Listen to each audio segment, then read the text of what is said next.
দিয়ে কেন্দ্র সরকার জানিয়েছে যে তপশিলি জাতি উপজাতির উপর 2017 সালে 43,000টি অপরাধের ঘটনা ঘটেছিল এবং 2020-21 সেই সংখ্যা বেড়ে দাঁড়িয়েছে প্রায় 51,000। অর্থাৎ বিজেপির আমলে 5 বছরে দেশে তপশিলি জাতির মানুষের উপর অপরাধের হার বৃদ্ধি পেয়েছে প্রায় 20% প্রতি বছরে। 2011 সালে 2021 সালে তপশিলিদের উপর 51,000টি অপরাধমূলক ঘটনা সংঘটিত হয়। তার মধ্যে কোন রাজ্য শীর্ষে রয়েছে জানেন? বিজেপির ডবল ইঞ্জিন সরকার উত্তরপ্রদেশ।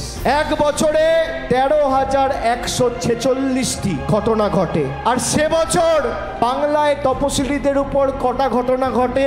108টা। আপনি দেখুন, একদিকে 13,000 আর একদিকে 108। আর আমরা চেষ্টা করব আগামী দিন যাতে 108টাও শূন্যে পরিণত হয়।